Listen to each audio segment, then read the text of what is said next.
Hello and welcome back to Oh God, What Now? I'm Andrew Harrison. And I'm Jacob Jarvis. When we started this podcast 8 years ago, the idea of a land war in Europe felt pretty fanciful. Generations had grown up with the risk of nuclear conflict in the background, but assuming that conventional warfare was a thing of the past, in Europe at least. Back in 2016, David Cameron warned that Brexit could put peace in Europe at risk, and the Brexit press scoffed. The Mail dismissed it as bunkum.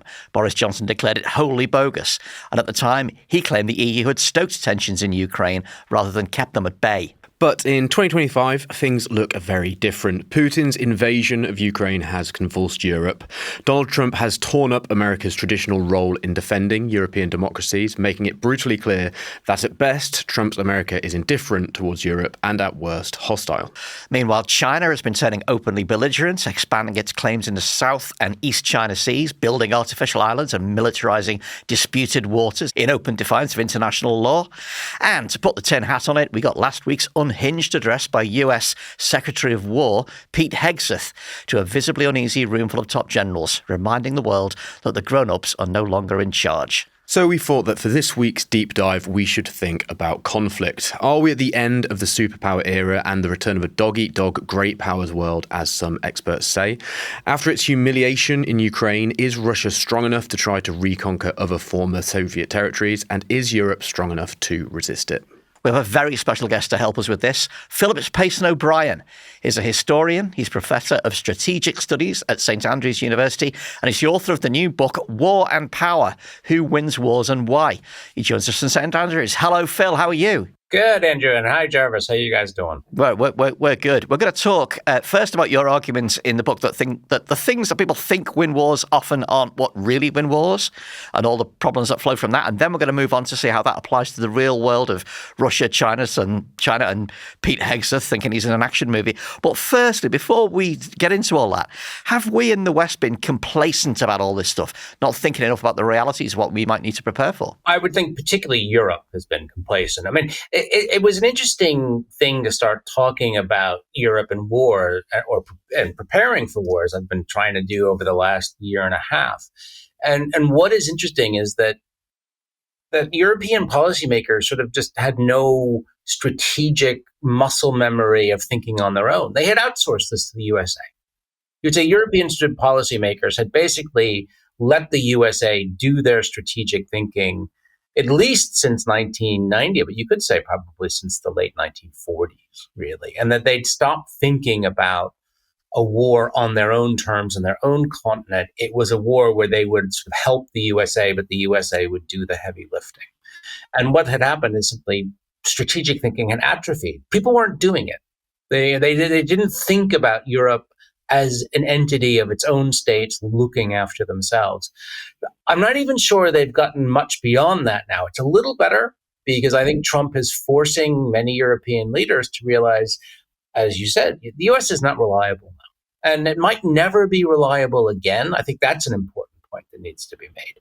It's not that the U.S. is going to, quote unquote, come to its senses and go back to what it was. It might never come to its senses. It might never go back to what it was. It's not that you might never see an Atlanticist president again, that the Democratic Party is not necessarily Atlanticist.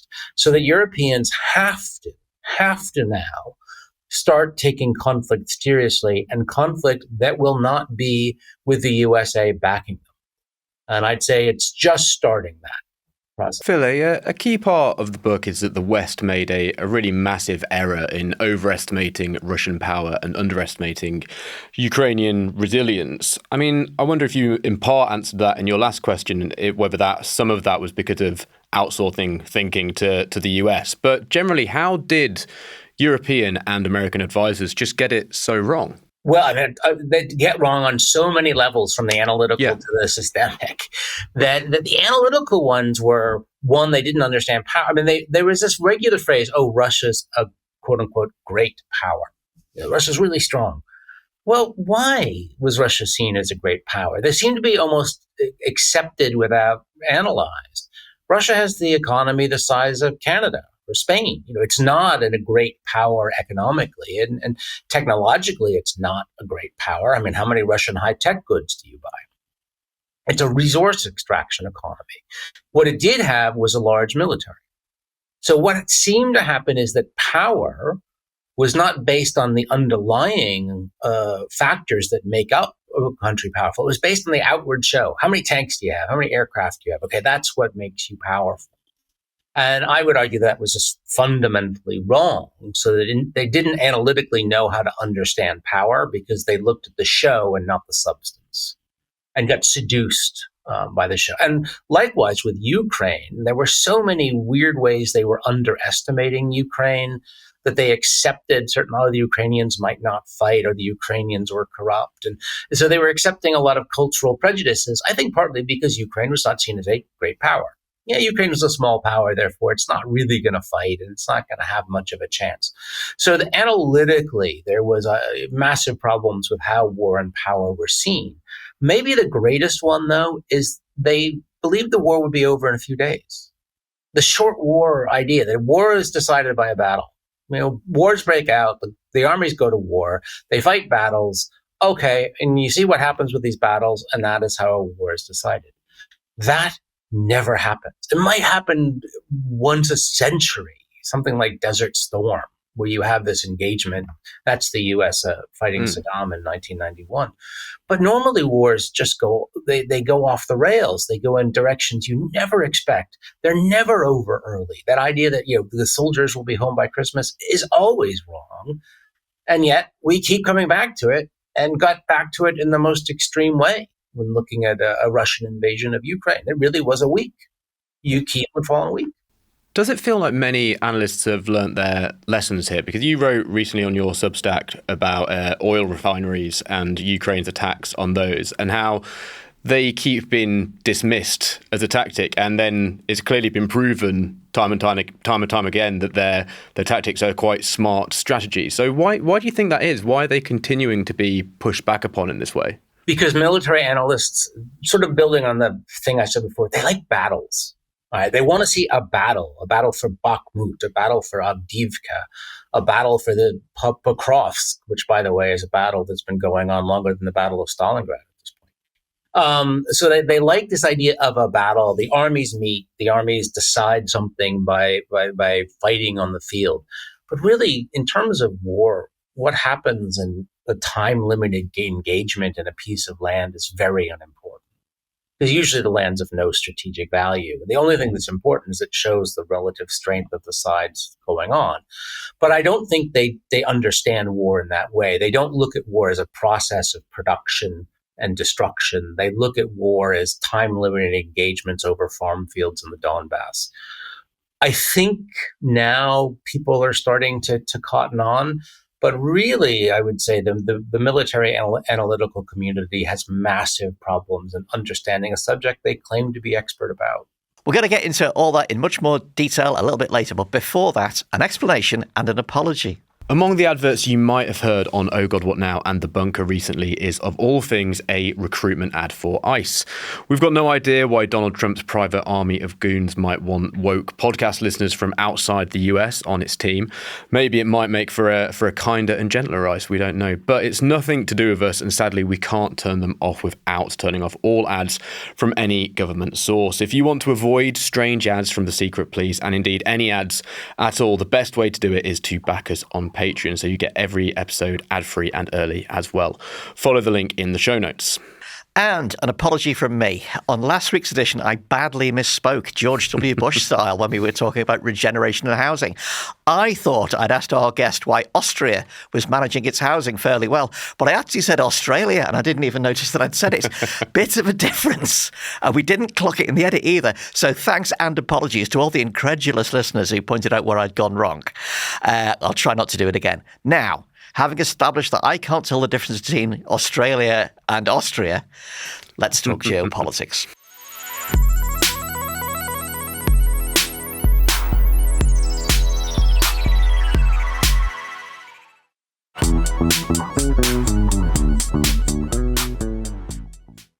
Phil, the book's great. I really enjoyed it.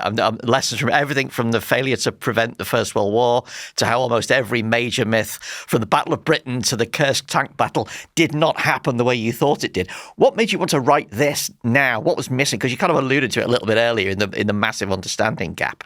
Well, I suppose the immediate trigger was how people had misunderstood Russia and Ukraine and what the war would be. But the more I studied that, what was interesting is I think we're facing a real problem. And the problem is we're getting worse at strategic analysis the more we do it. So yes. when we look at the course of military analysis in the 20th and 21st century, we've created huge industries. I mean, these are massive think tanks, universities, and of course, intelligence communities. You know, every government now has many layers of intelligence community creating intelligence and analysis.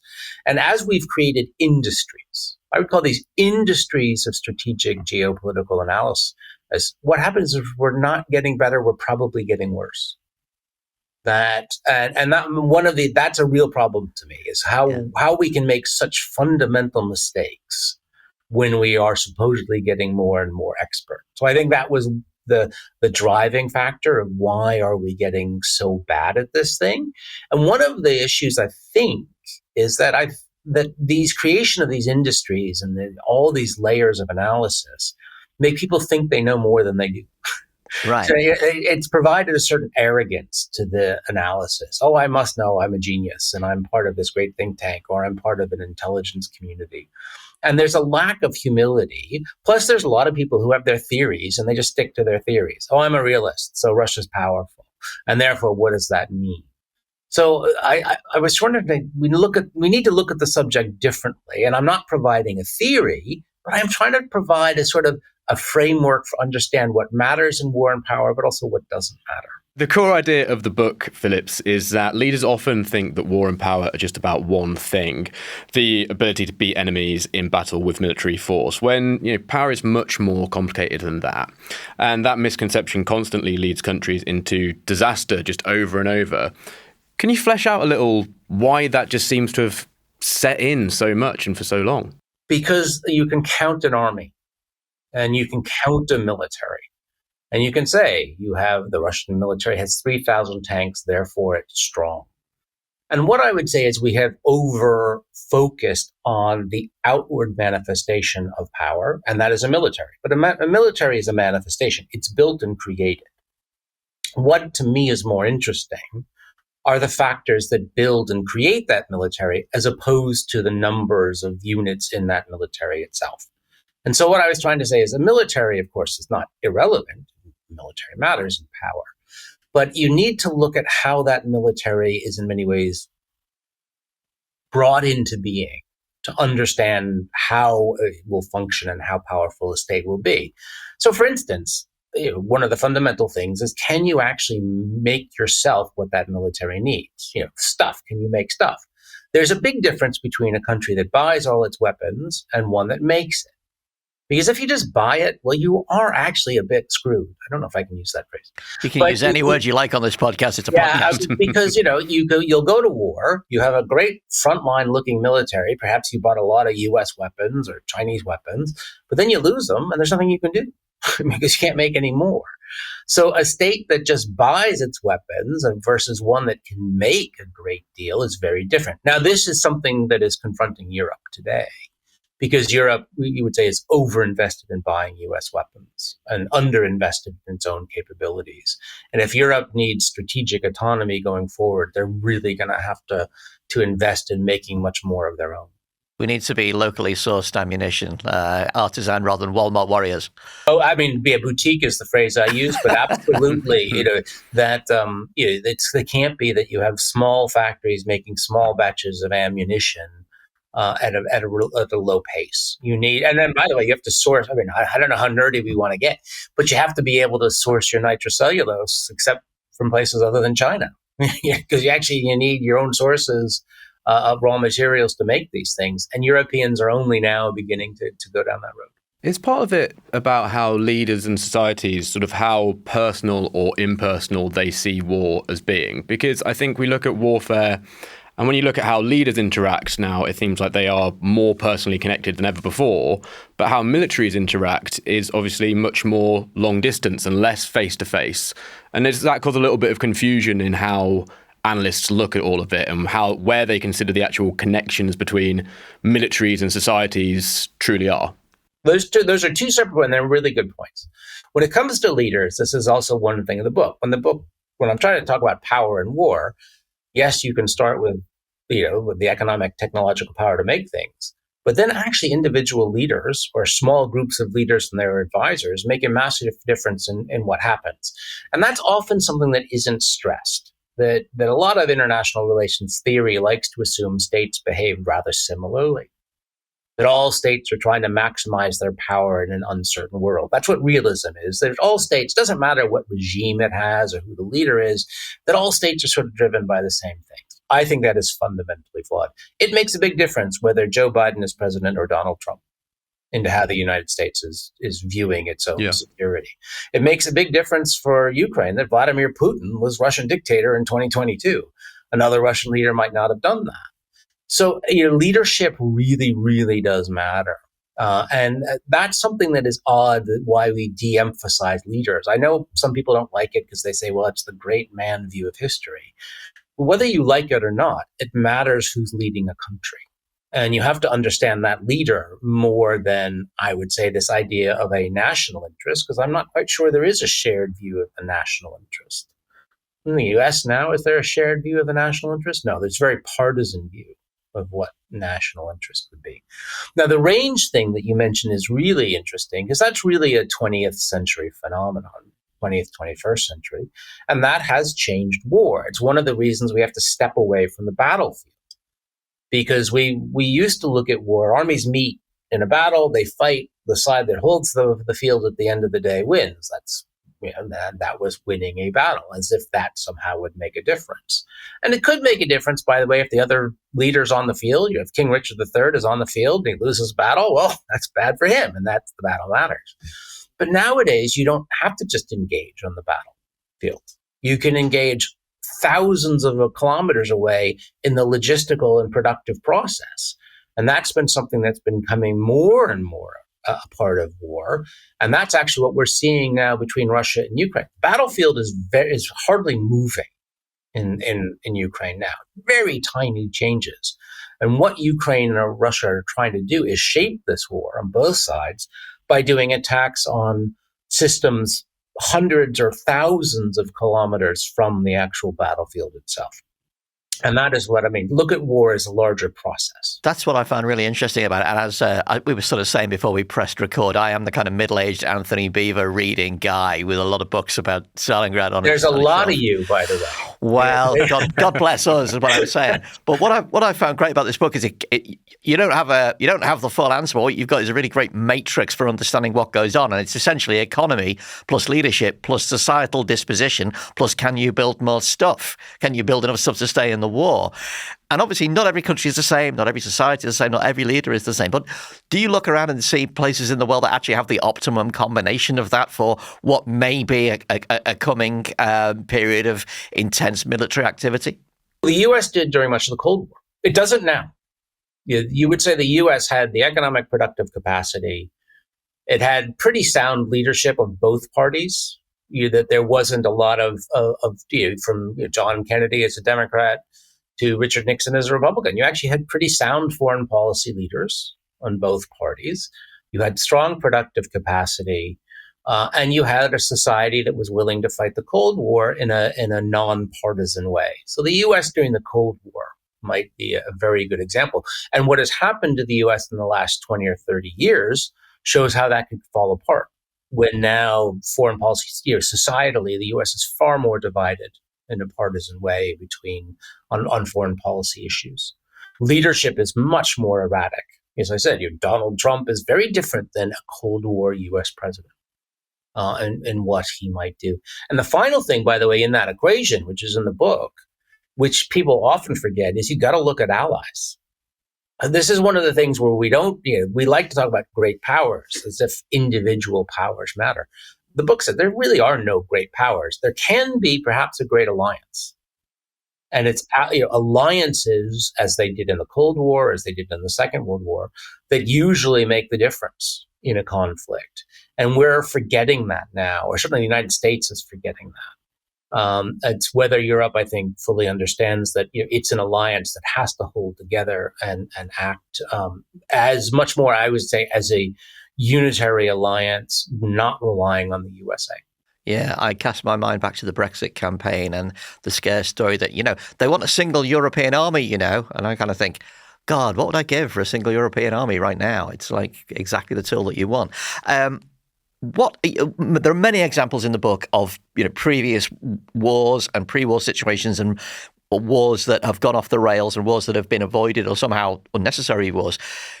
Ukraine is the big example, but what for you is the biggest misjudgment of strategy that's taken place over the past 100 years, in the sense that people thought that they had all their ducks in a row for a potential conflict and it went so badly wrong? Oh, just picking one would be very difficult, but I'll pick one of my favorite one is that people constantly think wars will be won by the militaries that exist when the wars start. So they say, okay, this is my army, that's the other side's army, they're going to fight. And the war will be decided by armies that sort of look like these ones that we have at the start. That is almost always not the case.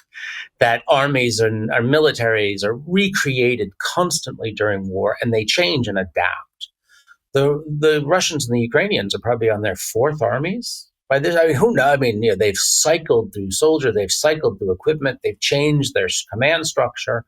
So that to understand how a war works, don't get hung up on what the military is at the start. It's more, do you have a system that adapts? Do you have a productive capacity that adapts and can make a lot of new things? So that's the thing I would say that most bugged me, is people really thought these armies would decide it. And they often think, this is the Schlieffen plan, you might say. The Germans went into the First World War thinking they were going to win the war with the army they have in 1914. That doesn't work. And that to look at a war, you have to know the chance of it going long is really significant. And in which case, you're going to end up with an entirely different military at the end of the war than you had at the beginning. Was it the great military strategist Mike Tyson who said, everybody's got a plan till I get punched in the face? Yeah, it's absolutely a great line. And that's entirely true.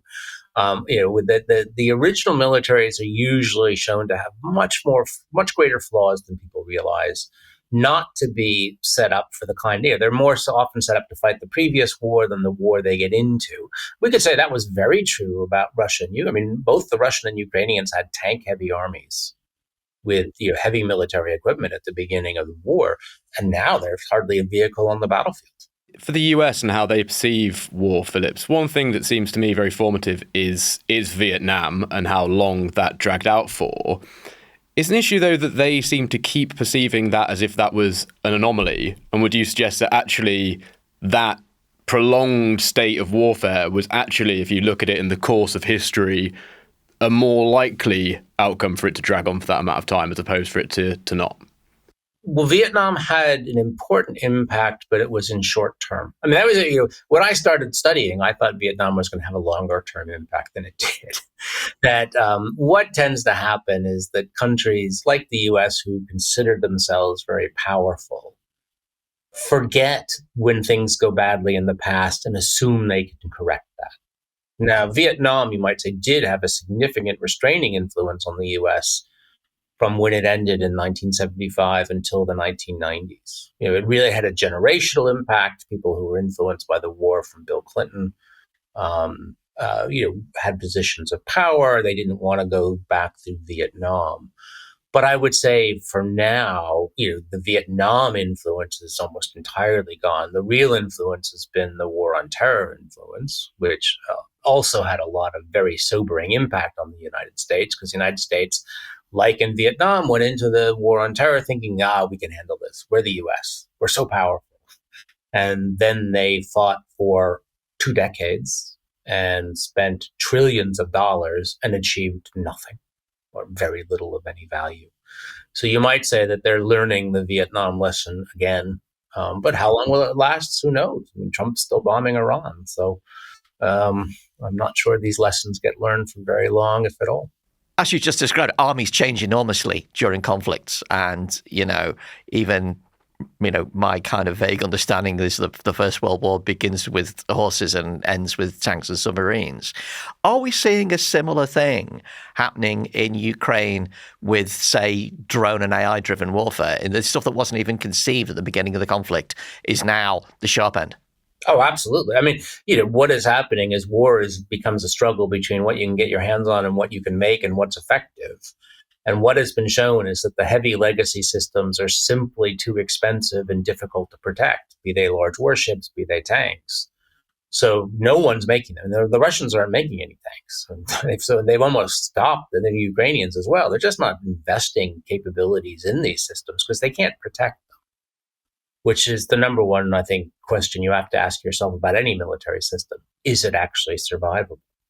And what they're doing is they're saying cost balance. We can get a lot more out of building 1,000 drones or probably 10,000 drones than one very expensive battle tank. So that's where they're putting their money into the systems, which you might say gives them bang for the buck. But Ukraine, we might say Ukraine had no drone industry at the start of the war.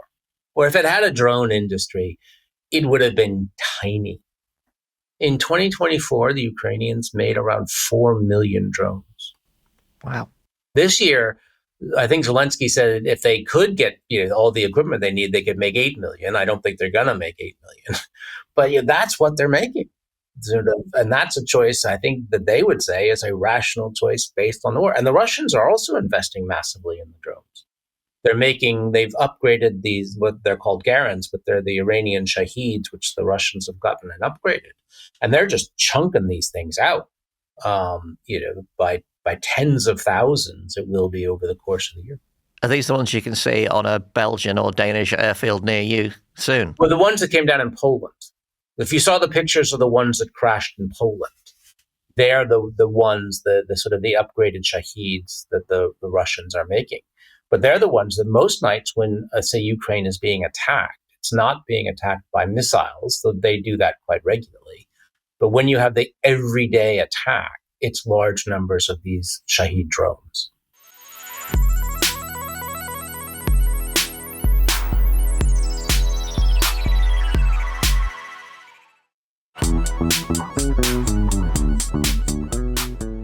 Let's get into some specifics. Phil, what did you think when you saw the Pete Hegseth speech where he and Trump haul 800 senior commanders from all around the world and make them listen to what was described as a college football rally, and Hegseth tells them, you kill people and break things for a living. He disavows rules of engagement and says America's basically the world bully. I mean, I looked at that and thought, like, this guy, if he had read Phil's book, he's just torn up every page of it. Well, first of all, what was interesting is it wasn't a pep rally as the generals sat there on their hands. Yeah.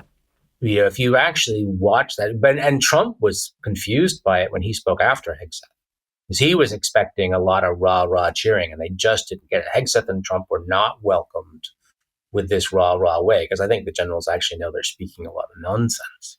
But what was Hegseth saying and what was Trump saying? They were saying they want the U.S. military to be more like the Russian military. Really? Yeah, that's how we would boil it down. They want it to be unaccountable. They want it to use violence over intelligence. You might say hyper-masculinized, to downgrade the very important role of women, and even to do things like abuse recruits. Hegseth was talking using their hands on recruits. So this seems to me that you're actually going to make the U.S. military worse. If they do what they say, they're going to make the U.S. military more like the Russian military, which has not shown itself to be as flexible and adaptive. Wars are won by people who know what they're doing, incredibly well-trained, motivated people who know how to operate the most advanced equipment. The idea that it's run by lunkheads charging forward and getting killed is simply not true. But unfortunately, Hegseth and Trump are living in a stereotype which would do a lot of damage if that's actually what they do with the U.S. military. I did some nosing around on social media for what the American military world is saying, and it's everything from just like families of serving officers and soldiers themselves, because obviously the generals can't say anything. They have an extremely solemn relationship with the Constitution. But what the chatterverse of the American military seemed to be saying was, this is performative bullshit. The army is not about breaking things and killing people. I think one guy said, what makes the American army great and powerful is it can set up a Starbucks in Helmand in 24 hours, right? It can get a commissary set up on a battlefield in no time at all. Its supply lines are the greatest the world has ever seen. And then you've got this tattooed moron who seems to have only seen one film, and that's A Few Good Men, telling them to go out there and basically commit atrocities. Yeah, I view that he probably saw Patton because he was trying to give a Patton speech, but it was nowhere as good as Patton. I think they are cliches. That they have a cliched view of war, cliched views of the military. That Hegseth is a performer. He was a Fox News guy. He's not actually a serious thinker about these issues. And they know sound bites. They're really good at sound bites, but they're not very good at policy. So that's who we're dealing. We're dealing with entertainers who want to be Patton. But what I wanted to ask you was this: one of the most difficult things to assemble seems to me, again, amateur Walter Mitty here, but one of the hardest things to assemble in the military world is a strong culture, a strong democratically aligned culture of commitment where everybody from the very bottom to the very top fully understands that they're serving a high purpose and they're not in an action movie. It seemed to be, it struck me as a very, very consequential moment for the American military. I would say the greatest weakness the U.S. has experienced, which is a real problem for the U.S., is the partisan growth of identity of military and foreign policy questions. That basically, it used to be that the military was nonpartisan, or as much as possible. And even wars, people tried to look at from a nonpartisan perspective. But what we have seen, and Trump and Hegseth were just doing it, is now an attempt to make the military partisan. What Trump and Hegseth did was a partisan political rally with the military. And by the way, that's not the first. They've done this a few other times. And if the military is now seen to be partisan, a sort of a branch of MAGA, that will be devastating to the U.S. because only partisans will sign up for it. You're going to lose the societal commitment to this as a whole. It means whenever the U.S. goes to war, the country will split down the middle into these different partisan camps. So I do not think you can underestimate the amount of damage that can be done to the USA by what Trump and Hegseth are trying to do. Something else I saw was that somebody, again, people having to sort of talk anonymously, pointing out that when you look at the way the generals and the senior commanders were, the way they'd seated themselves, lots of it wasn't just the senior brass at the front, it was people further down the pyramid at the front, sending as much of a message as the kind of slow walking at the military parade did, was that, if it comes to a time, God forbid, that the American military has to start making decisions about how it deals with the political civilian leadership, it will be everybody. It won't just be the generals. And what this person was saying was the worst thing about this is it has made the American military think things it never, ever wanted to think. Does that resonate? What did Trump say? You should hone your combat skills in American cities. He said that to the generals. Yeah, which is the one place the U.S. military should never hone any skills. So yeah, they are absolutely being confronted with the possibility that their soldiers can be asked to do things which will be constitutional or almost certainly unconstitutional, and they must now decide, if that happens, how they will react. And I'm sure they're having a lot of very, very difficult soul-searching moments. So you mentioned the performative side of it, Phillips, and one thing to me it seems like clearly the generals weren't impressed by the performance, and it seems like a lot of America wasn't impressed by it. Is there a misunderstanding from Hegseth and Trump in that they believe what might impress them might have impact upon other world leaders? Because it felt to me like the performance might be for Putin and for Russia. And are they misunderstanding what he might actually perceive from that performance? Yeah, I think it was, as most things with Trump, it's aimed at the base of the party. That what had Trump, I think people underestimate Trump. And I don't actually like to call him a buffoon or something like that, because he is one of the most instinctive politicians in modern history. And then that has to be understood. He speaks to his base in a way that very few politicians have ever spoken to their base. He motivates 70% of the Republican Party like no other politician in modern history. He really gets to them. And what he's realized is if he has that base behind him, he can do almost anything. Because he controls the Republican Party. I mean, a lot of the Republican politicians still hate Trump. They absolutely hate him, but they are utterly dependent upon him for their position. Because he can basically say, I'm going to run another candidate against you in the primary, and you're going to lose because I control the Republican Party base. So he's used this control of the base to take over the U.S. He's first taken over the Republican Party, and from that, he's taken over the U.S. So to him, first and foremost, he needs to keep his base with him. What he's doing in events like this is saying to the base, I know this is what you want. They're anti-woke. They want that warrior spirit. They want to crush these cities which are dangerous, cosmopolitan places. And I'm going to give you that. So I think, it's something that it doesn't matter if 55% of the country doesn't like it to him.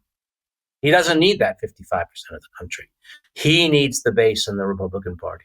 And that's who that was aimed at. If you want to try and control your military, you would expect keeping them favourable and on your side would be quite useful to that. See, it's a very hierarchical thing. And as Andrew mentioned, the generals aren't speaking out as you would expect that they wouldn't. They clearly don't want to be drawn into that. But is there a breaking point where that hierarchy ceases to work? And do you think they could go past a point of no return in terms of the relationship between the administration and the military? Well, I think there could be a few moments, then we're getting quite close. And one of them was hinted at in that speech. If the military, not the National Guard, but the military is ordered into a U.S. city, that I think, the using of the military to assert political control over parts of the USA would be such a huge moment that it could fracture the military. I think some officers wouldn't do it. Some officers clearly would do it. But that would be the moment that we can see. It might be that eventually, the U.S. is beginning to wage an undeclared war in Central and South America now. And what they're doing, that so far, by the way, has not led to any kind of real pushback that we've seen from the military. But if that grows, could that lead to pushback in the military? Potentially, but not as much as I think something that would involve the use of U.S. forces on U.S. soil. You mentioned the importance of alliances before. It's a huge part of your book. Even in quotes, great powers can't win without them, and often coalitions of smaller nations can defeat supposedly great powers. This vision, the Trump-Hegseth military vision, seems to be a flat, a straight-up middle finger to the notion of alliances. Is a military constituted along those lines, fit to go up against China? Well, the U.S. isn't fit to go up against China now. It is, for one of the reasons, it is basically making itself not trustworthy as an ally. If the United States was going to fight China now, and God help us, I hope not, it doesn't happen. One of the things it would have going for it, and not many, one of the things it would have going for it is it actually has very strong allies in Japan and South Korea and Taiwan, Australia, places like that. But the United States is not treating those allies in any kind of fashion that would make them, I would think, want to fight with the United States, because the United States is not being terribly reliable. So I would think that fundamentally is one of the reasons you need allies, because you ultimately need help from other sources if you are going to go to a war. The Chinese are doing a much better job now on trying to reach out to people in the region. I think they understand that the U.S. is giving them an opportunity. So as the U.S. whacks up tariffs on supposedly its friends, the Chinese is trying to work out economic deals with them. And the entire U.S. alliance system in Asia is beginning to teeter. And without that alliance system, the U.S. cannot fight a war in Asia, which is, I don't want there to be a war. But it basically means without the U.S. allies, the U.S. loses the war with China. And that will just be the reality if that's what we end up with. How does China itself measure up on the what I'm going to call the Phillips Payson O'Brien matrix of economy, leadership, society, and the ability to restock and rebuild yourself? I mean, because you describe how we know how China's become more belligerent. You have a well-founded suspicion that Xi might want to take Taiwan before he dies. Right now, China is a greater manufacturing power than the U.S. So if the U.S. and Chinese militaries go to war, it might actually be, to begin with, the U.S. military is, it's a bit more battle tested. It has greater experience of operating its systems in a combat environment. It might even have better equipment to start. So the U.S., you could say, might start this war with certain material advantages. However, even if the U.S. destroys Chinese equipment in a factor 2 to 1, twice as much Chinese equipment is destroyed in the opening 6 months of the war as U.S. equipment is destroyed. By those 6 months, the U.S. will have the problem it can't really make anything to replace what it's lost, whereas the Chinese can just produce things in the kinds of quantities that are far beyond the U.S. to imagine. So the Chinese produce 80% of the world's drones. That's where they're being made. They're being made in China. They could make military drones on a scale utterly out of comparison with the USA. Same with shipbuilding. The United States has almost no shipbuilding industry left. It's all gone. The Chinese are making half the world's ships. So if you get into a war, even if the U.S. ends up losing, inflicting more losses to begin with in the first 6 months, the problem they're going to face is China can make so much more than the U.S. that the U.S., I don't see how the U.S. wins a long war. It just seems to me right now the U.S. might win some opening battles, but if the war goes long, U.S. isn't going to win it. We've got a long way into this podcast without ever mentioning nuclear weapons at all. And again, Captain Amateur here, but it's to me, it's almost seemed like the idea of nuclear weapons is the equalizer for the underpowered economy, the underpowered state. Maybe you don't have sufficient resources, but what you can do is you can always play the nuclear card, and that elevates you and intimidates your enemy. It's been conspicuous in Ukraine how Putin rattles the nuclear saber all the time. In fact, he's stopped doing it lately, hasn't he? But he rattled it a lot. Nothing happened. Well, something did happen. No, I think for the first few years, it kept a lot of weapons from going to Ukraine.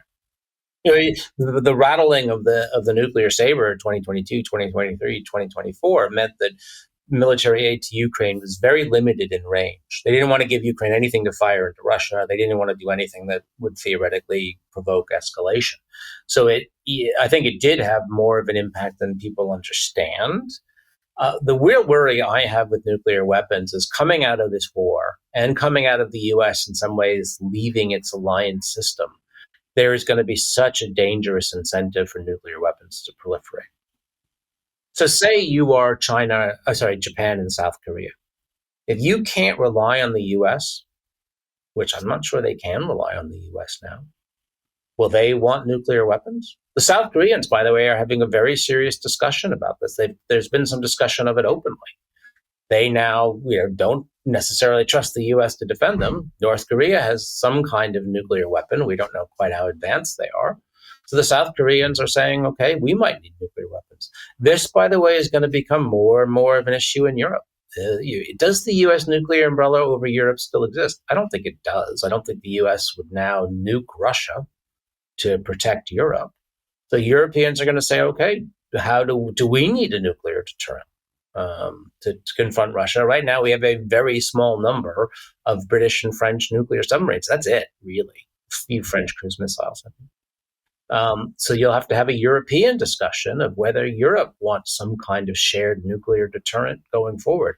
But the pressures will be to spread nuclear weapons now, and I think a lot of that is coming. We touched earlier on the appearance of drones over a lot of Europe, Russia's probing and testing.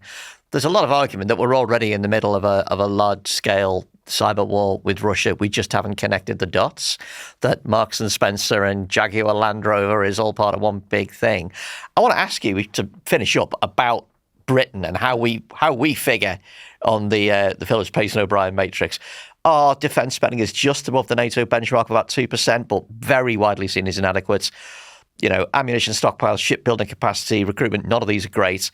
How do we stack up on your I'm not going to call it a checklist, but your set of evaluations? Yeah, I think the UK military has got problems. I mean, for in European sense, on the one hand, it still has professionalism, it has capacities in different spheres, and in a European sense, it has certain capabilities that are very important. But it also has things that came out of the post-Cold War period, the 1990s, when people weren't taking defense seriously. I think the most controversial, and I know Navy people hate it when I say it, is they have these two aircraft carriers that I just don't see any strategic purpose for. That they're not going to fight the Chinese because they would be destroyed very quickly in a war with China. Britain can't make any more of them. So once they're sunk, they're gone. And I can't see what value they are in a war with Russia. So much of the British military is based around these two aircraft carriers, which I'm not sure actually have a purpose. Personally, I'd get rid of them, but there's going to be huge domestic pressure not to do that. So the way the British military has been constructed is not actually, I would say, in the right way. What Britain should be doing is constructing a military to take a leadership role in Northern Europe, the Baltics, the Nordics, the North Sea, and provide real air-sea control in those areas, keep the sea lanes open, provide air power going forward. But that will require a very different military than the one that they have assembled. So the present British military has been assembled by certain political choices that I do not believe are valid.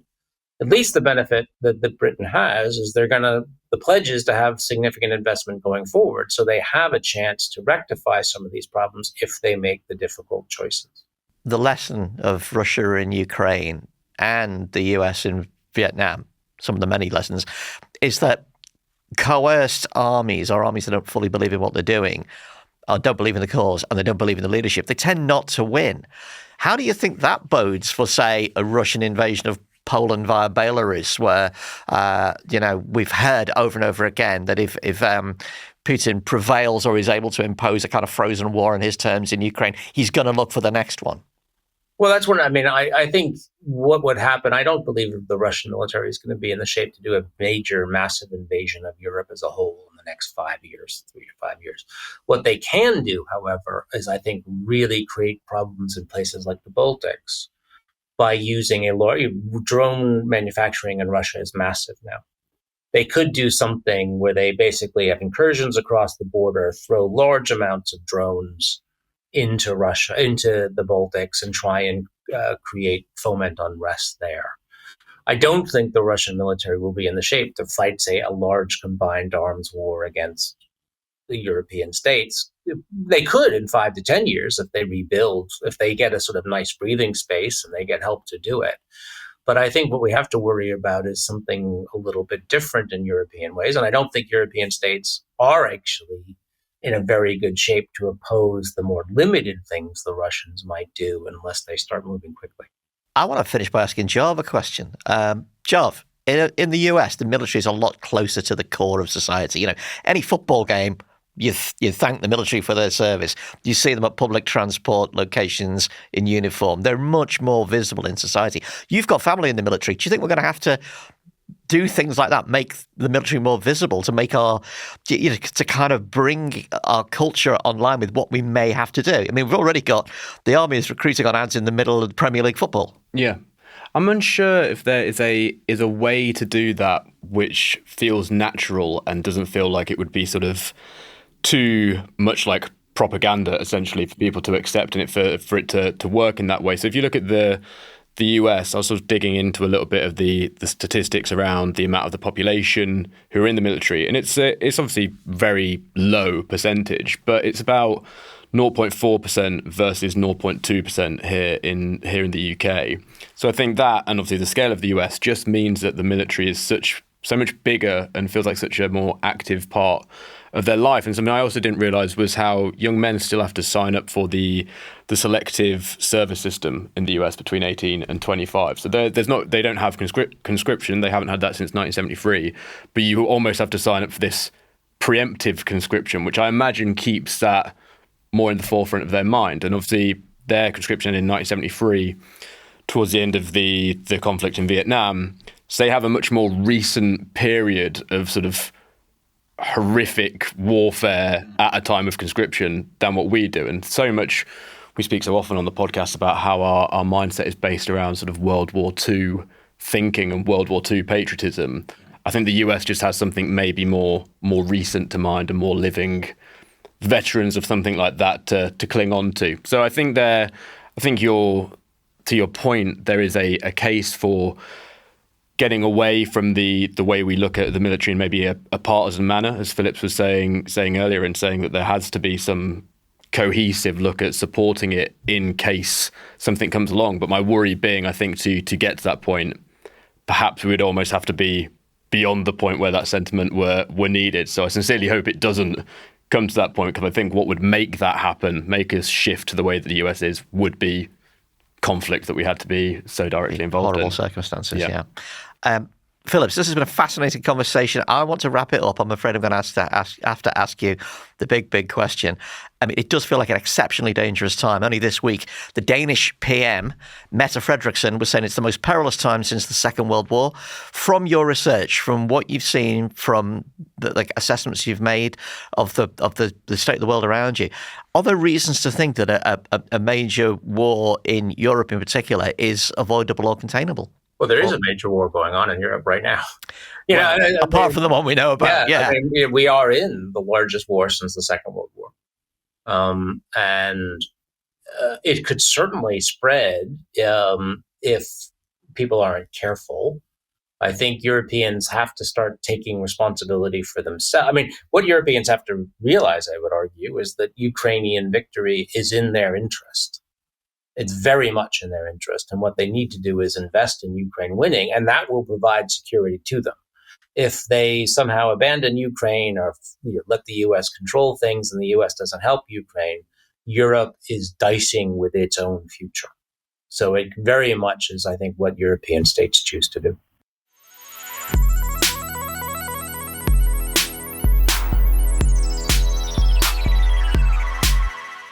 Well, that's the end of the show. And if you ever needed to talk about escape routes, to think about other things than politics, we probably need them after all that. This is the regular section where we talk to panel and guests about what new books, movies, records, TV or other works of fiction have given us refuge from politics. So Phillips Payson O'Brien, tear your mind away from the potential battlefield and surrounding logistical nightmare. What have you been watching, listening to lately that's given you refuge? Well, I finally got around, and I'm almost done with Better Call Saul. Oh, right. Which has been out for a while now, but I didn't watch it when it first came out. I usually just have one series on the go. I'm very boring. I watch one episode a night. I'm not one of these people who binge watches kind of stuff. So I suppose the series, and I'm almost done now. I've been watching Better Call Saul. Once little boy goes to bed and all of that, sort of just sit there and watch that, which I've really enjoyed. I actually like it a bit better than Breaking Bad. Yeah. So I think that's been it. What have I been reading? Well, I do a lot of reading. I mean, I did a lot of reading for War and Power on different books, on sort of different historical military stuff. For pleasure, what I'm trying to look for is some modern science fiction. Oh, right. I used to, I grew up in the 70s and 80s, and that was my time period in science fiction, back to Larry Niven and Jerry Pournelle and those guys. And I'm trying to get into modern science fiction. So I read I've not finished yet, but I've been enjoying The Three-Body Problem. It's excellent. It is absolutely excellent. So that's my diversion. Well, if you're interested, you should be reading the books of listener to the podcast and friend of the pod, Adrian Tchaikovsky. They are mind blowers. Oh, those were, when I asked for recommendations, those were one of the recommendations I got. There you go. Well, Adrian will be out there with his ears pricking up because he does listen to the show. You'll definitely enjoy them. Jacob, how about you? I've been watching a good lot of horror films recently, which is kind of my, when I try and turn my brain off a little bit. So I have got around to watching both Weapons and Bring Her Back recently, Weapons I'd really recommend. It was, fun is the wrong word, but it's a bit more of a romp. Very, very good. And then Bring Her Back, I can't in good conscience tell anyone to watch, but if you like horror films, then it's really good, but you probably will never ever want to watch it again, and will come out at the end of it thinking, why did I watch that? But it was really, really good. It felt almost like, have you seen Requiem for a Dream? Yes. Oh, God. And when you get to the end of that film, you think, that was incredible, but I will never go near that film again.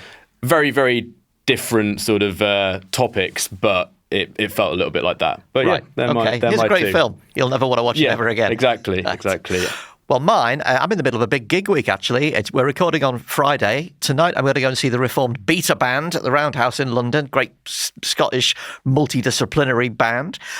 On Saturday at Scotland again, Edwyn Collins' final gigs from Orange Juice. I'm a huge fan. And I think it's going to be quite a tearjerker to see him on Saturday. But last night, I went to see Roland Gift of the Fine Young Cannibals of She Drives Me Crazy, Ever Fallen in Love, Good Thing, Johnny Come Home fame. And I've got to say, it was quite incredible. It's a very strange gig. He has an amazing soul voice, and it is super intense, heartbreak soul music. And then in the middle, he did a meat raffle.